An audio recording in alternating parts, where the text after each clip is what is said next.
오늘의 큐티 말씀은 로마서 2장 17절부터 29절입니다. 제목, 율법에 쌓여 앞을 보지 못하는 유대인. 먼저 앞뒤 문맥을 살펴보겠습니다. 로마서 2장 17절부터 유대인들에 대해서 바울이 말하고 있지만 전체적인 그림을 보면 2장 전체가 유대인들을 두고 말하고 있습니다.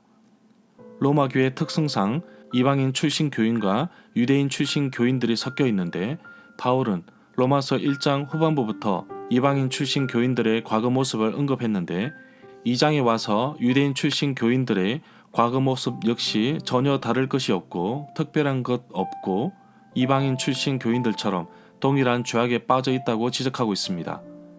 율법을 의지하는 유대인들은 하나님을 자랑하며 율법의 교훈을 받아 하나님의 뜻을 알고 지극히 선한 것을 분간하는 것을 알지만 결국에는 맹인의 길로 인도하는 자이며 어둠에 있는 자들이라고 바울은 경고하고 있습니다. 그래서 바울이 유대인들의 율법과 할례의 이야기를 끄집어내는데 율법과 할례의 껍데기에만 집착한 나머지 결국 중심에 있는 내용, 즉 하나님의 백성으로서 어떻게 살아야 하는지에 대해서 무지했던 것입니다. 문단을 나눠보겠습니다. 17절부터 24절은 유대인들이 율법을 오해하다, 25절부터 29절은 유대인들이 할례를 오해하다. 17절에 보면 바울은 17절부터 유대인들이 바라보는 시각으로 율법을 소유하였던 사람이 가지고 있는 특권을 나열하기 시작합니다. 바울은 23절에서 율법을 자랑하는 내가 율법을 범함으로 하나님을 욕되게 한다고 말하고 있습니다. 유대인이라 불리는 내가 라고 하였는데 이 부분은 두 단위로 나눠집니다. 첫째는 17절부터 24절을 율법에 관하여 초점을 맞추고 둘째는 25절부터 29절까지 할례에 초점을 맞추고 있습니다. 율법의 소유와 할례의 언약적 표지는 유대인들의 두 가지 가장 구별되는 표지라고 할 수 있습니다. 율법과 할례의 가치를 논증하는 바울은 유대인이 이방인들과 동등하기 때문에 하나님의 진노 아래에 있는 이방인들과 같다고 하였습니다. 21절부터 23절은 바울이 동일한 패턴으로 질문을 하고 있는데 가르침과 행함 사이의 간격에 초점을 두고 있습니다. 이러한 극단적인 사례를 들어서 근본적인 문제에 접근하려는 바울의 의도가 보입니다.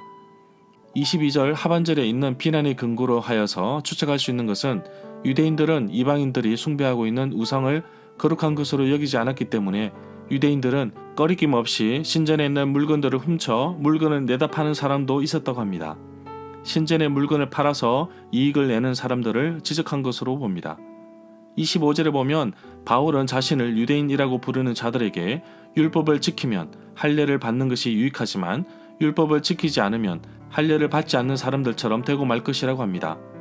바울은 갈라디아서 5장 3절에서 내가 할례를 받은 각 사람에게 다시 증언하노니 그는 율법 전체를 행할 의무를 가진 자라고 말하고 있습니다. 유대인들에게는 하나님의 선택된 백성, 거룩한 백성이라는 의식이 있습니다. 할례를 받았다는 그 하나만으로 그들의 선민사상이 확고하게 지탱되고 있음을 보여주고 있습니다.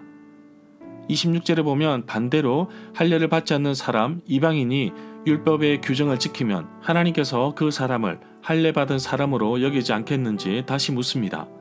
할례자도 믿음으로 말미암아 의롭다고 하실 분도 하나님 한 분이시고 무할례자도 믿음으로 의롭다 하실 하나님도 한 분이십니다.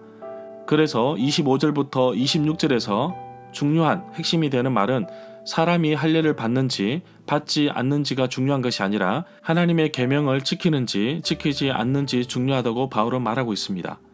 27절에 보면 그리고 할례를 받지 않았더라도 율법을 지키는 사람이 율법의 조문과 할례를 받으면서도 율법을 범하는 사람을 오히려 율법의 파괴자라고 판단하고 정죄할 것입니다.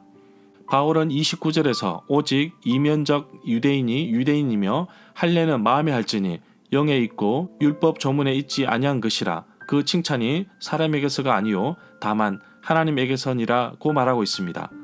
고린도후서 3장 6절에서도 유사한 말씀을 하고 있습니다.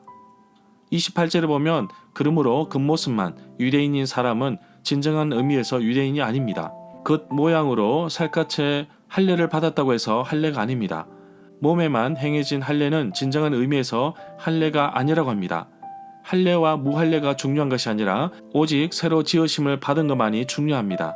이미 25절부터 26절에서 말한 것 같이 사람이 할례를 받았는지 아닌지가 중요한 것이 아니라 하나님께서 주신 율법을 지키는지 안 지키는지 그 여부가 중요하다고 확언하고 있습니다. 그 모든 조건을 충족하게 되면 참된 유대인으로 여겨졌습니다. 이 사람은 외면적 요구에 근거한 것이 아니라는 사실을 인지해야 합니다. 어떻게 해야 하는지 29절에서 답하고 있습니다. 29절에 보면 오히려 속 사람으로 유대 사람인 이는 진정한 의미에서 유대인입니다.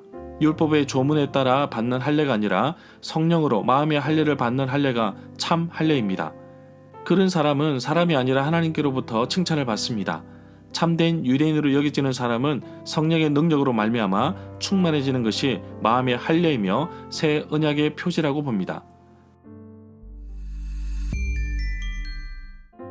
절마다 상세한 설명과 구절에서 그리고 핵심 내용과 중심 줄거리는 네이버 블로그에 올려져 있습니다.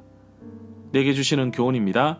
여호와 하나님께서 유대인들을 택하시고 그들에게 율법을 주셨는데 율법을 잘 지키고 순종하여 다른 이들에게 본보기가 되어야 하는데 그렇지 못한 것을 볼 수 있습니다.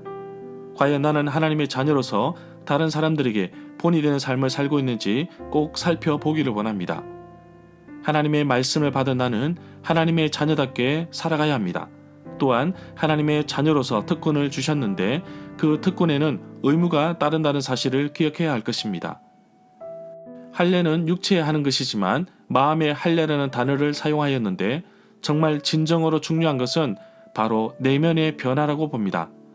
성령을 따라서 말씀에 순종할 때 진정으로 할례를 받은 것이라고 할 수 있을 것입니다.